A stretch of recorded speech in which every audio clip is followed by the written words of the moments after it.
Niti mona kutel umingeusamia ni kuza endek. Nani bea endek ni yao? Si kukwambia. Yo kifaa yako kwanza wewe sijui ni nini anakuanga amekupea. Unakaanga tu kila zaki kuita kaka jinga. Bro nilikwambia bana achana huyo mdemu. Achana huyo mdemu. Nikandi wewe pia nilikwambia. Andi wewe ingeuzwa yu. Mimi wangu wachana wangu. Tuongelelea wako. Watu wako pia simpidi. Ona bila ndia nafanya unapilichika sai.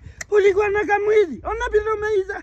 Natakupini tukiendelea hivi. Ni ukweli mzee. Mama wasichana. Mimi naona tuachane nao. Tuachane nao mtu wangu. Sasa ndi mimi naenda kumpeleka hapa na sai. Sai tu. Peli nao. Hata mimi mambo ya wasichana sidai man. Kusia ambidiki. Akozo nangi. Ngandi wezi kuwa na time na mamboi. Kidogo makucha kidogo nywele kidogo. Yaani wanakuanga wananitisha do kila saa. Kwanza huyo wako anashindango unafanyanga nini na Aki. Huyo wako achana Andi pia njimbe ya kaluku andi. Mazee wewe hata uchenchingi luku unakuanga na moja. Kila saa kuna kampia. Yaji kuninga kuna mtu anagola. Nya. Aimbe. Hani kwa sabi andi hakuna kitu nandu niko kwa tumati tu alona andi. Uko umalona. Pasta.